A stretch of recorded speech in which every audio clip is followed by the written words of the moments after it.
Welcome to my PSC class. 10th level previous ക്വസ്റ്റ്യൻസും അതിൻ്റെ ആൻസേഴ്സുമാണ്. Answer വളരെ വിശകലനം ചെയ്തിട്ടാണ് ക്ലാസ്സിൽ പറയുന്നത്. കഴിഞ്ഞ ക്ലാസ്സിൻ്റെ തുടർച്ചയാണിത്. 10ാമത്തെ ക്വസ്റ്റ്യൻ പറയാം. ഉപദ്വീപീയ ഇന്ത്യൻ നദികളിൽ കിഴക്കോട്ട് ഒഴുകുന്നവയെയും പടിഞ്ഞാറോട്ട് ഒഴുകുന്നവയും തമ്മിൽ വേർതിരിക്കുന്ന ജലവിഭാജകം ഏത്? ഓപ്ഷൻ എ പശ്ചിമഘട്ടം, ഓപ്ഷൻ ബി പൂർവഘട്ടം, ഓപ്ഷൻ സി രാജമഹൽ കുന്നുകൾ, ഓപ്ഷൻ ഡി വിന്ധ്യ സാത്പുര കുന്നുകൾ. ക്വസ്റ്റ്യൻ കൂടി വായിക്കാം. ഉപദ്വീപീയ ഇന്ത്യൻ നദികളിൽ കിഴക്കോട്ട് ഒഴുകുന്നവയെയും പടിഞ്ഞാറോട്ട് ഒഴുകുന്നവയും തമ്മിൽ വേർതിരിക്കുന്ന ജലവിഭാജകം ഏത്? ഓപ്ഷൻ എ പശ്ചിമഘട്ടം, ഓപ്ഷൻ ബി പൂർവഘട്ടം, ഓപ്ഷൻ സി രാജമഹൽ കുന്നുകൾ, ഓപ്ഷൻ ഡി വിന്ധ്യ സാത്പുര കുന്നുകൾ. ആൻസർ ഓപ്ഷൻ എ പശ്ചിമഘട്ടം. അതിൻ്റെ വിശദീകരണം: ഉപദ്വീപീയ പീഠഭൂമിയിലെ ഉയർന്ന പ്രദേശങ്ങളിൽ നിന്ന് ഉത്ഭവിക്കുന്ന നദികൾ ഉപദ്വീപീയ നദികൾ. ഉപദ്വീപീയ പീഠഭൂമിയിലെ ഉയർന്ന പ്രദേശങ്ങളിൽ നിന്ന് ഉത്ഭവിക്കുന്ന നദികൾ ഉപദ്വീപീയ നദികൾ. ഉപദ്വീപീയ നദികൾക്ക് പ്രധാനമായും ജലം ലഭിക്കുന്നത് മൺസൂൺ മഴകളിൽ നിന്ന്. പ്രധാന ഉപദ്വീപീയ നദികളുടെ ജലവിഭാജകമായി നിലകൊള്ളുന്നത് പശ്ചിമഘട്ടം. ഉപദ്വീപീയ നദികൾക്ക് പ്രധാനമായും ജലം ലഭിക്കുന്നത് മൺസൂൺ മഴകളിൽ നിന്ന്.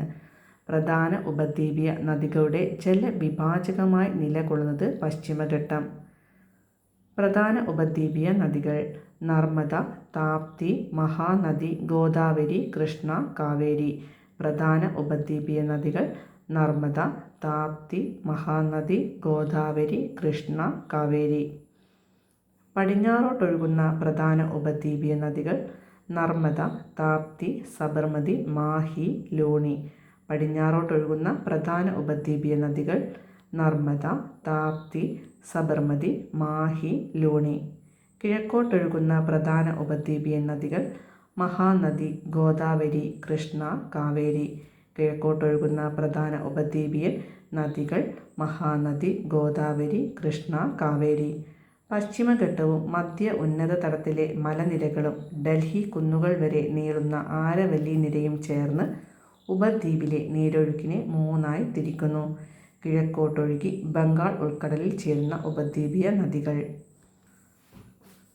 പടിഞ്ഞാറോട്ടൊഴുകി അറബിക്കടലിൽ ചേരുന്ന ഉപദ്വീപീയ നദികൾ. വടക്കോട്ടൊഴുകി യമുനയിലും ഗംഗയിലും ചേരുന്ന നദികൾ. പശ്ചിമഘട്ടവും മധ്യ ഉന്നത തലത്തിലെ മലനിരകളും ഡൽഹി കുന്നുകൾ വരെ നീളുന്ന ആരവല്ലി നിരയും ചേർന്ന് ഉപദ്വീപിലെ നീരൊഴുക്കിനെ മൂന്നായി തിരിക്കുന്നു. കിഴക്കോട്ടൊഴുകി ബംഗാൾ ഉൾക്കടലിൽ ചേരുന്ന ഉപദ്വീപീയ നദികൾ. പടിഞ്ഞാറോട്ടൊഴുകി അറബിക്കടലിൽ ചേരുന്ന ഉപദ്വീപീയ നദികൾ. വടക്കോട്ടൊഴുകി യമുനയിലും ഗംഗയിലും ചേരുന്ന നദികൾ. കിഴക്കോട്ടൊഴുകുന്ന ഉപദ്വീപീയ നദികൾ ഉത്ഭവിക്കുന്നത് പശ്ചിമഘട്ടത്തിൽ നിന്ന്. കിഴക്കോട്ടൊഴുകുന്ന ഉപദ്വീപീയ നദികൾ ഉത്ഭവിക്കുന്നത് പശ്ചിമഘട്ടത്തിൽ നിന്ന്. പടിഞ്ഞാറോട്ടൊഴുകുന്ന ഉപദ്വീപീയ നദികളുടെ പതനസ്ഥാനം അറബിക്കടൽ. പടിഞ്ഞാറോട്ടൊഴുകുന്ന ഉപദ്വീപീയ നദികളുടെ പതനസ്ഥാനം അറബിക്കടൽ. കിഴക്കോട്ടൊഴുകുന്ന ഉപദ്വീപീയ നദികളുടെ പതനസ്ഥാനം ബംഗാൾ ഉൾക്കടൽ. കിഴക്കോട്ടൊഴുകുന്ന ഉപദ്വീപീയ നദികളുടെ പതനസ്ഥാനം ബംഗാൾ ഉൾക്കടൽ. ഗംഗാ നദീ വ്യൂഹത്തിൽ ഉൾപ്പെടുന്ന ഉപദ്വീപീയ നദികൾ: ചമ്പൽ, സിന്ധ്, ബേത്വ, സോൺ, കെൻ. ഗംഗാ നദീ വ്യൂഹത്തിൽ ഉൾപ്പെടുന്ന ഉപദ്വീപീയ നദികൾ: ചമ്പൽ, സിന്ധ്, ബേത്വ, സോൺ, കെൻ. പടിഞ്ഞാറോട്ട് ഒഴുകുന്ന മിക്ക നദികളിലും ഉയർന്ന ഗ്രേഡിയൻ്റ് കാരണം ഡെൽറ്റകൾ രൂപപ്പെടുന്നില്ല. പടിഞ്ഞാറോട്ട് ഒഴുകുന്ന മിക്ക നദികളിലും ഉയർന്ന ഗ്രേഡിയൻ്റ് കാരണം ഡെൽറ്റകൾ രൂപപ്പെടുന്നില്ല. കടലിലേക്ക് എത്തുന്നതിന് മുമ്പായി അവയുടെ പതനസ്ഥാനത്ത് ഡെൽറ്റകൾക്ക് പകരം അഴിമുഖങ്ങൾ രൂപപ്പെടുന്നു. കടലിലേക്ക് എത്തുന്നതിന് മുമ്പായി അവയുടെ പതനസ്ഥാനത്ത് ഡെൽറ്റകൾക്ക് പകരം അഴിമുഖങ്ങൾ രൂപപ്പെടുന്നു. കിഴക്കോട്ടൊഴുകുന്ന നദികളിൽ അധികവും ബംഗാൾ ഉൾക്കടലിൽ എത്തിച്ചേരുന്നതിന് മുൻപായി ഡെൽറ്റകൾ നിർമ്മിക്കുന്നു. കിഴക്കോട്ടൊഴുകുന്ന നദികളിൽ അധികവും ബംഗാൾ ഉൾക്കടലിൽ എത്തിച്ചേരുന്നതിന് മുൻപായി ഡെൽറ്റകൾ നിർമ്മിക്കുന്നു. ഗോദാവരി, കാവേരി, കൃഷ്ണ, മഹാനദി എന്നീ നദികൾ നിർമ്മിച്ചിട്ടുള്ള ഡെൽറ്റകൾ ഉദാഹരണങ്ങളാണ്. ഗോദാവരി, കാവേരി, കൃഷ്ണ, മഹാനദി എന്നീ നദികൾ നിർമ്മിച്ചിട്ടുള്ള ഡെൽറ്റകൾ ഉദാഹരണങ്ങളാണ്. നർമ്മദ, താപ്തി എന്നീ നദികൾ ഉത്ഭവിക്കുന്നത് മധ്യ ഉന്നത തലത്തിലെ ഉയർന്ന പ്രദേശങ്ങളിൽ നിന്ന്. നർമ്മദ, താപ്തി എന്നീ നദികൾ ഉത്ഭവിക്കുന്നത് മധ്യ ഉന്നത തലത്തിലെ ഉയർന്ന പ്രദേശങ്ങളിൽ നിന്ന്. മാൾവ പീഠഭൂമിയിലെ ഉയർന്ന പ്രദേശങ്ങളിൽ ഉത്ഭവിച്ച് വടക്കോട്ടൊഴുകി യമുനാ നദിയിലേക്കും നേരിട്ട് ഗംഗാ നദിയിലേക്കും ചേരുന്ന പ്രധാന നദികൾ ചമ്പൽ, ബേത്വ, കെൻ. മാൾവ പീഠഭൂമിയിലെ ഉയർന്ന പ്രദേശങ്ങളിൽ ഉത്ഭവിച്ച് വടക്കോട്ടൊഴുകി യമുനാ നദിയിലേക്കും നേരിട്ട് ഗംഗാ നദിയിലേക്കും ചെന്നു ചേരുന്ന പ്രധാന നദികൾ ചമ്പൽ, ബേത്വ, കെൻ. താഴെ തന്നിരിക്കുന്നവയിൽ ഹിമാലയ പർവ്വതവുമായി ബന്ധപ്പെട്ട തെറ്റായ പ്രസ്താവന ഏത്? 11ാമത്തെ ക്വസ്റ്റ്യനാണ്. താഴെ തന്നിരിക്കുന്നവയിൽ ഹിമാലയ പർവ്വതവുമായി ബന്ധപ്പെട്ട തെറ്റായ പ്രസ്താവന ഏത്? വലനം കാരണം രൂപീകരിക്കപ്പെട്ട മടക്ക് പർവ്വതനിര. ഓപ്ഷൻ ബി താരതമ്യേന പ്രായം കുറഞ്ഞ പർവ്വതനിര. ഓപ്ഷൻ സി സംയോജക സീമയിൽ രൂപം കൊണ്ടത്. Option D ഇവയൊന്നുമല്ല. ക്വസ്റ്റ്യൻ കൂടി വായിക്കാം. താഴെ തന്നിരിക്കുന്നവയിൽ ഹിമാലയ പർവ്വതവുമായി ബന്ധപ്പെട്ട തെറ്റായ പ്രസ്താവന ഏത്? വലനം കാരണം രൂപീകരിക്കപ്പെട്ട മടക്ക് പർവ്വതനിര. ഓപ്ഷൻ ബി താരതമ്യേന പ്രായം കുറഞ്ഞ പർവ്വതനിര. ഓപ്ഷൻ സി സംയോജക സീമയിൽ രൂപം കൊണ്ടത്. ഓപ്ഷൻ ഡി ഇവയൊന്നുമല്ല. ഓപ്ഷൻ ഡി ഇവയൊന്നുമല്ല. ഏകദേശം 150-160 ദശലക്ഷം വർഷങ്ങൾക്ക് മുമ്പ് ഉപദ്വീപീയ ഇന്ത്യയും ആസ്ട്രേലിയൻ വൻകരയും ഉൾപ്പെടുന്ന ഇന്ത്യൻ ഫലകത്തിൻ്റെ സ്ഥാനം ദക്ഷിണാർദ്ധഗോളത്തിലായിരുന്നു. ഏകദേശം 150-160 ദശലക്ഷം വർഷങ്ങൾക്ക് മുമ്പ് ഉപദ്വീപീയ ഇന്ത്യയും ഓസ്ട്രേലിയൻ വൻകരയും ഉൾപ്പെടുന്ന ഇന്ത്യൻ ഫലകത്തിൻ്റെ സ്ഥാനം ദക്ഷിണാർദ്ധഗോളത്തിലായിരുന്നു. ഇൻഡോ ആസ്ട്രേലിയൻ ഫലകവും യൂറേഷ്യൻ ഫലകവും തമ്മിൽ കൂട്ടിമുട്ടിയതിനെ തുടർന്ന് ഇവയ്ക്കിടയിൽ സ്ഥിതി ചെയ്തിരുന്ന തെഥീസ് സമുദ്രത്തിൻ്റെ അടിത്തട്ട് സമ്മർദ്ദത്താൽ മടങ്ങി ഉയർന്ന് രൂപപ്പെട്ട പർവ്വതനിരയാണ് ഹിമാലയം. ഇൻഡോ ആസ്ട്രേലിയൻ ഫലകവും യൂറേഷ്യൻ ഫലകവും തമ്മിൽ കൂട്ടിമുട്ടിയതിനെ തുടർന്ന് ഇവയ്ക്കിടയിൽ സ്ഥിതി ചെയ്തിരുന്ന തെഥീസ് സമുദ്രത്തിൻ്റെ അടിത്തട്ട് സമ്മർദ്ദത്താൽ മടങ്ങി ഉയർന്ന് രൂപപ്പെട്ട പർവ്വതനിരയാണ് ഹിമാലയം. ഹിമാലയത്തിൻ്റെ എല്ലാ ശ്രേണികളുടെയും രൂപീകരണം നടന്നത് തൃതീയ കാലഘട്ടത്തിൽ. ഹിമാലയത്തിൻ്റെ എല്ലാ ശ്രേണികളുടെയും രൂപീകരണം നടന്നത് തൃതീയ കാലഘട്ടത്തിൽ. ഹിമാലയ പർവ്വതനിരകളുടെ സ്ഥാനം ട്രാൻസ് ഹിമാലയത്തിനും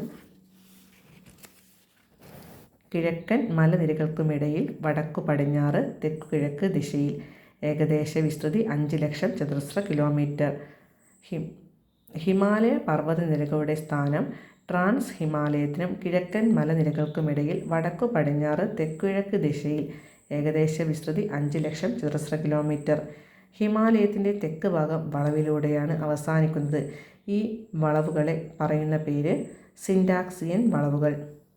ഹിമാലയത്തിൻ്റെ തെക്ക് ഭാഗം വളവിലൂടെയാണ് അവസാനിക്കുന്നത്. ഈ വളവുകളെ പറയുന്ന പേര് സിൻഡാക്സിയൽ വളവുകൾ. കിഴക്കോട്ട് പോകുന്തോറും ഹിമാലയത്തിൻ്റെ ഉയരവും വീതിയും കുറഞ്ഞു വരുന്നു. കിഴക്കോട്ട് പോകുന്തോറും ഹിമാലയത്തിൻ്റെ ഉയരവും വീതിയും കുറഞ്ഞു വരുന്നു. ഫലകങ്ങൾ പരസ്പരം അടുത്തു വരുന്നതിനെ അറിയപ്പെടുന്നത് സംയോജക സീമ. ഫലകങ്ങൾ പരസ്പരം അടുത്തു വരുന്നതിനെ അറിയപ്പെടുന്നത് സംയോജക സീമ. സംയോജക സീമകളിലാണ് മടക്കു പർവ്വതങ്ങൾ സൃഷ്ടിക്കപ്പെടുന്നത്. സംയോജക സീമകളിലാണ് മടക്കു പർവ്വതങ്ങൾ സൃഷ്ടിക്കപ്പെടുന്നത്. സംയോജക സീമകളിൽ ശിലാമണ്ഡല ഫലകങ്ങളുടെ സമ്മർദ്ദഫലമായി ശിലാപാളികൾക്ക് വലനം സംഭവിക്കാറുണ്ട്. ഇതുമൂലം രൂപം കൊള്ളുന്ന പർവ്വതനിരകൾ മടക്ക് പർവ്വതനിരകൾ. സംയോജക സീമകളിൽ ശിലാമണ്ഡല ഫലകങ്ങളുടെ സമ്മർദ്ദഫലമായി ശിലാപാളികൾക്ക് വലനം സംഭവിക്കാറുണ്ട്. ഇതുമൂലം രൂപം കൊള്ളുന്ന പർവ്വതനിരകൾ മടക്ക് പർവ്വതനിരകൾ. മടക്ക് പർവ്വതങ്ങൾക്ക് ഉദാഹരണങ്ങൾ ഹിമാലയം, റോക്കീസ്, ആൻഡീസ്, ആൽപ്സ്. മടക്ക് പർവ്വതങ്ങൾക്ക് ഉദാഹരണങ്ങൾ ഹിമാലയം, റോക്കീസ്, ആൻഡീസ്, ആൽപ്സ്. ഇന്ത്യൻ ഫലകത്തിനും യൂറേഷ്യൻ ഫലകത്തിനും ഇടയിലായി രൂപം കൊണ്ട മടക്കു പർവ്വതനിര ഹിമാലയൻ പർവ്വതം. ഇന്ത്യൻ ഫലകത്തിനും യൂറേഷ്യൻ ഫലകത്തിനും ഇടയിലായി രൂപം കൊണ്ട മടക്കു പർവ്വതനിര ഹിമാലയൻ പർവ്വതം. സംയോജക സീമകളിൽ ഫലകങ്ങൾ തമ്മിൽ സാന്ദ്രതാ വ്യത്യാസമുണ്ടെങ്കിൽ സാന്ദ്രത കൂടിയ ഫലകം സാന്ദ്രത കുറഞ്ഞ ഫലകത്തിനടിയിലേക്ക് ആണ്ടുപോകുന്നു. ഈ മേഖലകളാണ് നിമജ്ജന മേഖലകൾ. സംയോജക സീമകളിൽ ഫലകങ്ങൾ തമ്മിൽ സാന്ദ്രതാ വ്യത്യാസമുണ്ടെങ്കിൽ സാന്ദ്രത കൂടിയ ഫലകം സാന്ദ്രത കുറഞ്ഞ ഫലകത്തിനടിയിലേക്ക് ആണ്ടുപോകുന്നു. ഈ മേഖലകളാണ് നിമജ്ജന മേഖലകൾ.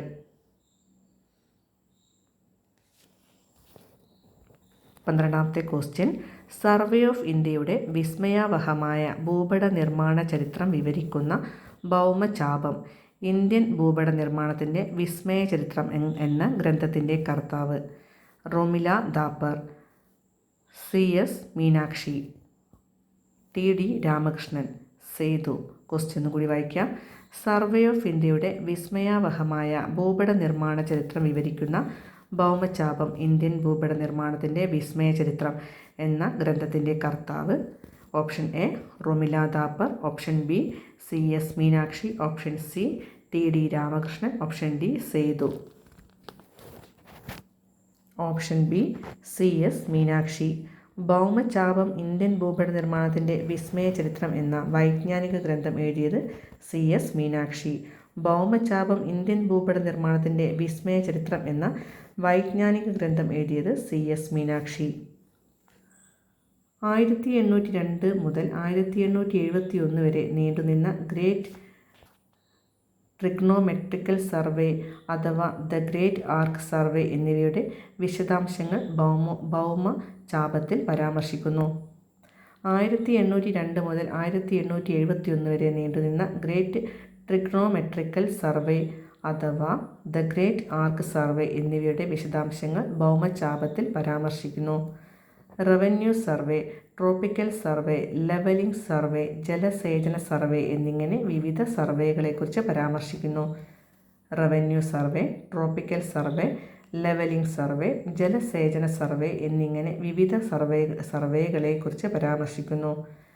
സർവേ ഓഫ് ഇന്ത്യയുടെ ചരിത്രം, സർവേക്ക് പിന്നിൽ പ്രവർത്തിച്ച ബ്രിട്ടീഷ് കൊളോണിയൽ താൽപ്പര്യങ്ങൾ, സർവേ ബ്രിട്ടീഷ് അധിനിവേശത്തിന് എങ്ങനെ സഹായകമായി എന്നിവയാണ് കൃതിയിൽ പരാമർശിക്കുന്നത്. സർവേ ഓഫ് ഇന്ത്യയുടെ ചരിത്രം, സർവേക്ക് പിന്നിൽ പ്രവർത്തിച്ച ബ്രിട്ടീഷ് കൊളോണിയൽ താൽപ്പര്യങ്ങൾ, സർവേ ബ്രിട്ടീഷ് അധിനിവേശത്തിന് എങ്ങനെ സഹായകമായി എന്നിവയാണ് കൃതിയിൽ പരാമർശിക്കുന്നത്. 2019 ഈ കൃതിക്ക് കേരള സാഹിത്യ അക്കാദമിയുടെ GN പിള്ള അവാർഡ് ലഭിച്ചു. 2019 ഈ കൃതിക്ക് കേരള സാഹിത്യ അക്കാദമിയുടെ GN പിള്ള അവാർഡ് ലഭിച്ചു. 2018 OV വിജയൻ്റെ സ്മരണയ്ക്കായി ഹൈദരാബാദിലെ നവീന സാംസ്കാരിക കലാകേന്ദ്രം നൽകുന്ന OV വിജയൻ സാഹിത്യ പുരസ്കാരം ലഭിച്ചത് CS മീനാക്ഷി.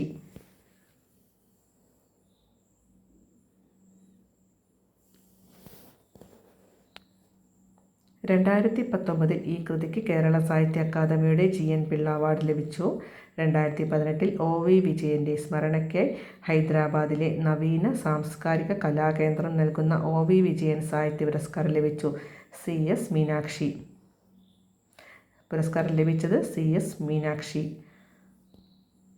റൊമില ദാപ്പറിൻ്റെ കൃതികൾ: a history of India, Ashoka and the decline of the Mauryas, descent in the early Indian tradition. Romila ദാപ്പിൻ്റെ കൃതികൾ: a history of India, Ashoka and the decline of the Mauryas, descent in the early Indian tradition.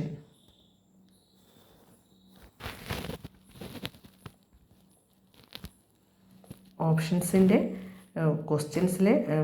ക്വസ്റ്റ്യൻ്റെ ഓപ്ഷൻസിലെ വിശദീകരണമാണ് റൊമില ദാപ്പറിൻ്റെ കൃതികളൊക്കെ ഇവിടെ പറയുന്നത്.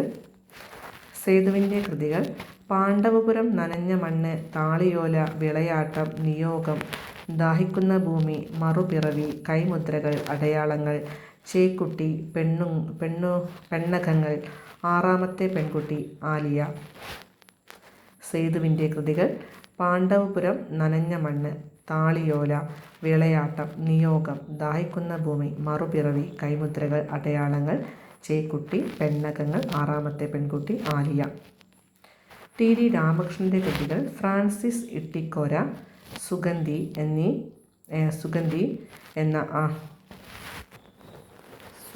എന്ന Andal Devanayaki, alpha. TD രാമകൃഷ്ണൻ്റെ കൃതികൾ: Francis Itty Cora, Sugandhi എന്ന Andal Devanayaki, alpha. 13ാമത്തെ question: ഹരിത വിപ്ലവവുമായി ബന്ധപ്പെട്ട ചുവടെ ചേർത്തിരിക്കുന്ന പ്രസ്താവനയിൽ ശരിയായത് ഏത്? Doctor M S. സ്വാമിനാഥൻ ഇന്ത്യൻ ഹരിത വിപ്ലവത്തിൻ്റെ പിതാവ് എന്നറിയപ്പെടുന്നു? Option B. ഇന്ത്യയിൽ ഹരിത വിപ്ലവം ഗോതമ്പ് വിപ്ലവം എന്നറിയപ്പെടുന്നു. ഹരിത വിപ്ലവം ധനിക കർഷകരും ദരിദ്ര കർഷകരും തമ്മിലുള്ള വിടവ് വർദ്ധിപ്പിച്ചു. ഭക്ഷ്യധാന്യങ്ങളുടെ കാര്യത്തിൽ ഇന്ത്യ സ്വയം പര്യാപ്തത നേടി. ഓപ്ഷൻ എ 1ഉം 4ഉം മാത്രം. ഓപ്ഷൻ ബി 3 മാത്രം. ഓപ്ഷൻ സി 3ഉം 4ഉം മാത്രം. ഓപ്ഷൻ ഡി എല്ലാം ശരിയാണ്. ക്വസ്റ്റ്യൻ ഒന്നുകൂടി വായിക്കാം. ഹരിത വിപ്ലവവുമായി ബന്ധപ്പെട്ട ചുവടെ ചേർത്തിരിക്കുന്ന പ്രസ്താവനയിൽ ശരിയായത് ഏത്? Doctor M S. സ്വാമിനാഥൻ ഇന്ത്യൻ ഹരിത വിപ്ലവത്തിൻ്റെ പിതാവ് എന്നറിയപ്പെടുന്നു. ഇന്ത്യയിൽ ഹരിത വിപ്ലവം ഗോതമ്പ് വിപ്ലവം എന്നറിയപ്പെടുന്നു. ഹരിത വിപ്ലവം ധനിക കർഷകരും ദരിദ്ര കർഷകനും തമ്മിലുള്ള വിടവ് വർദ്ധിപ്പിച്ചു. ഭക്ഷ്യധാന്യങ്ങളുടെ കാര്യത്തിൽ ഇന്ത്യ സ്വയം പര്യാപ്തത നേടി. ഓപ്ഷൻ എ 1ഉം 4ഉം മാത്രം. ഓപ്ഷൻ ബി 3 മാത്രം. ഓപ്ഷൻ സി 3ഉം 4ഉം മാത്രം. ഓപ്ഷൻ ഡി എല്ലാം ശരിയാണ്. ഓപ്ഷൻ ഡി എല്ലാം ശരിയാണ്. അത്യുൽപാദന ശേഷിയുള്ള വിത്തിനങ്ങൾ, ജലസേചന സൗകര്യങ്ങൾ, രാസവളം, കീടനാശിനികൾ, കുറഞ്ഞ പലിശയിൽ സാമ്പത്തിക സഹായം എന്നിവ ഉപയോഗപ്പെടുത്തി കാർഷിക ഉൽപാദനത്തിൽ വരുത്തിയ ഗണ്യമായ പുരോഗതി അറിയപ്പെടുന്നത് ഹരിത വിപ്ലവം. അത്യുൽപാദന ശേഷിയുള്ള വിത്തിനങ്ങൾ, ജലസേചന സൗകര്യങ്ങൾ, രാസവളം, കീടനാശിനികൾ, കുറഞ്ഞ പലിശയിൽ സാമ്പത്തിക സഹായം എന്നിവ ഉപയോഗപ്പെടുത്തി കാർഷിക ഉൽപാദനത്തിൽ വരുത്തിയ ഗണ്യമായ പുരോഗതി അറിയപ്പെടുന്നത് ഹരിത വിപ്ലവം.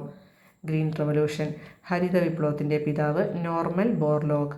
ഹരിത വിപ്ലവത്തിൻ്റെ പിതാവ് നോർമൻ ബോർലോഗ്. ഹരിത വിപ്ലവം എന്ന പദം ആദ്യമായി ഉപയോഗിച്ചത് വില്യം ഗൗഡ്. ഹരിത വിപ്ലവം എന്ന പദം ആദ്യമായി ഉപയോഗിച്ചത് വില്യം ഗൗഡ്. ഹരിത വിപ്ലവം ആരംഭിച്ച രാജ്യം മെക്സിക്കോ. ഹരിത വിപ്ലവം ആരംഭിച്ച രാജ്യം മെക്സിക്കോ. ഹരിത വിപ്ലവത്തിൻ്റെ ഏഷ്യൻ ഗേഹം എന്നറിയപ്പെടുന്നത് ഫിലിപ്പൈൻസ്. ഹരിത വിപ്ലവത്തിൻ്റെ ഏഷ്യൻ ഗേഹം എന്നറിയപ്പെടുന്നത് Philippines.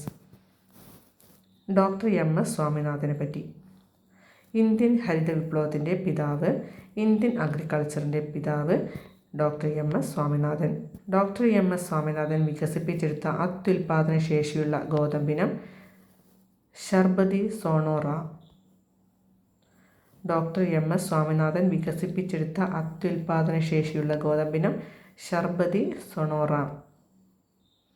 Indian council of food and അഗ്രികൾച്ചറിൻ്റെ പ്രധാന വേൾഡ് അഗ്രികൾച്ചർ പ്രൈസിന് അർഹനായ വ്യക്തി എം.എസ്. സ്വാമിനാഥൻ രചിച്ച പ്രധാന പുസ്തകങ്ങൾ: from green to evergreen revolution, the quest for a world without hunger, wheat revolution. 2023 സെപ്റ്റംബറിൽ അന്തരിച്ചു. ഡോക്ടർ എം.എസ്. സ്വാമിനാഥനെക്കുറിച്ച്. ഇന്ത്യൻ ഹരിത വിപ്ലവത്തിൻ്റെ പിതാവ്, ഇന്ത്യൻ അഗ്രികൾച്ചറിൻ്റെ പിതാവ്. ഇതൊക്കെ ഡോക്ടർ എം.എസ്. സ്വാമിനാഥനാണ്. Doctor M S. സ്വാമിനാഥൻ വികസിപ്പിച്ചെടുത്ത അത്യുൽപാദന ശേഷിയുള്ള ഗോതമ്പിനം Sharbati Sonora. Indian council of food and അഗ്രികൾച്ചറിൻ്റെ പ്രധാന വേൾഡ് അഗ്രികൾച്ചർ പ്രൈസിന് അർഹനായ വ്യക്തിയാണ് doctor M S. Swaminathan. M S. Swaminathan രചിച്ച പ്രധാന പുസ്തകങ്ങൾ: from green to evergreen revolution, the quest for a world without hunger, wheat revolution. 2023 സെപ്റ്റംബറിൽ അന്തരിച്ചു. ഹരിത വിപ്ലവത്തിൻ്റെ ഒന്നാം ഘട്ടമായി കണക്കാക്കുന്നത് 1960ൻ്റെ പകുതി മുതൽ 1970ൻ്റെ പകുതി വരെ. ഹരിത വിപ്ലവത്തിൻ്റെ ഒന്നാം ഘട്ടമായി കണക്കാക്കുന്നത് 1960ൻ്റെ പകുതി മുതൽ 1970ൻ്റെ പകുതി വരെ. ഹരിത വിപ്ലവത്തിൻ്റെ രണ്ടാം ഘട്ടമായി കണക്കാക്കുന്നത് 1970ൻ്റെ പകുതി മുതൽ 1980ൻ്റെ പകുതി വരെ. ഹരിത വിപ്ലവത്തിൻ്റെ രണ്ടാം ഘട്ടമായി കണക്കാക്കുന്നത് 1970ൻ്റെ പകുതി മുതൽ 1980ൻ്റെ പകുതി വരെ. ഗോതമ്പ് വിപ്ലവം എന്നറിയപ്പെടുന്നത് ഹരിത വിപ്ലവം. ഗോതമ്പ് വിപ്ലവം എന്നറിയപ്പെടുന്നത് ഹരിത വിപ്ലവം. ഹരിത വിപ്ലവത്തിൻ്റെ സവിശേഷതകൾ. ഹരിത വിപ്ലവത്തിൻ്റെ സവിശേഷതകൾ: ഒന്നാമത്തേത്, അത്യുൽപാദന ശേഷിയുള്ള വിത്തിനങ്ങളുടെ ഉപയോഗം. 2, രാസവളങ്ങളുടെയും കീടനാശിനികളുടെയും ഉപയോഗം. 3, ജലസേചന സൗകര്യങ്ങളുടെ വർധനവ്. 4, ആധുനിക കാർഷിക ഉപകരണങ്ങളുടെ ഉപയോഗം. കാർഷിക മേഖലയിലെ യന്ത്രവൽക്കരണം. കുറഞ്ഞ പലിശയ്ക്ക് വായ്പകൾ ലഭ്യമായത്. കാർഷിക വിഭവങ്ങൾക്ക് ഉയർന്ന വില ലഭിച്ചത്. ഉൽപ്പാദിപ്പിച്ച സാധനങ്ങൾ വിറ്റഴിക്കാനുള്ള സൗകര്യങ്ങൾ കൂടുതലായി ലഭ്യമായത്.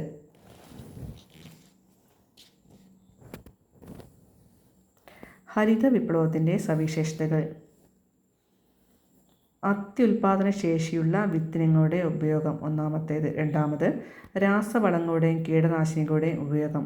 3. ജലസേചന സൗകര്യങ്ങളുടെ വർധനവ്. 4. ആധുനിക കാർഷിക ഉപകരണങ്ങളുടെ ഉപയോഗം.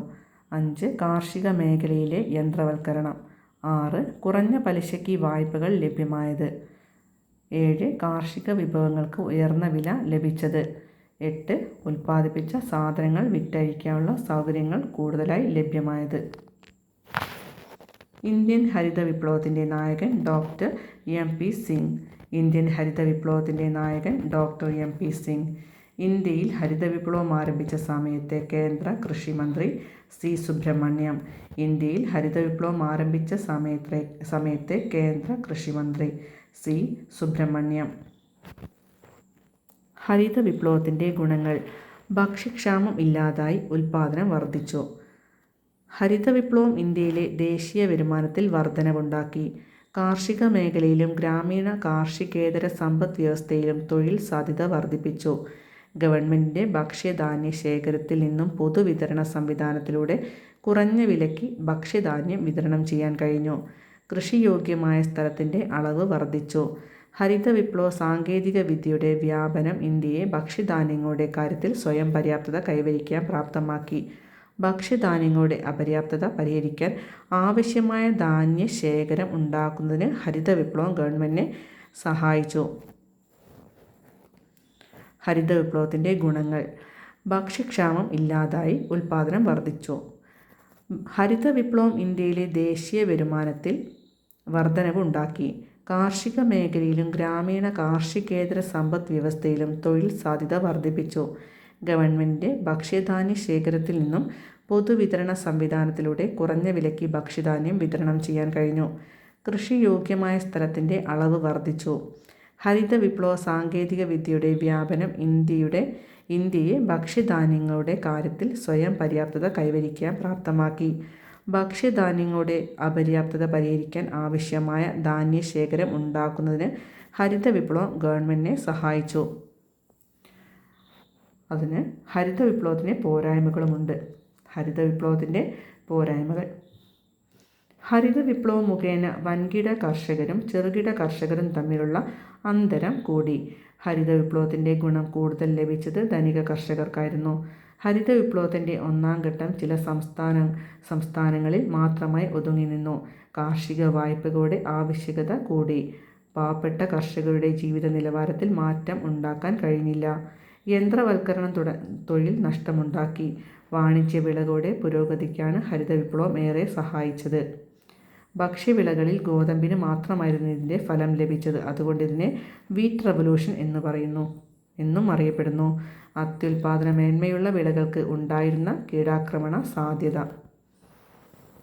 ഹരിത വിപ്ലവത്തിൻ്റെ പോരായ്മകൾ.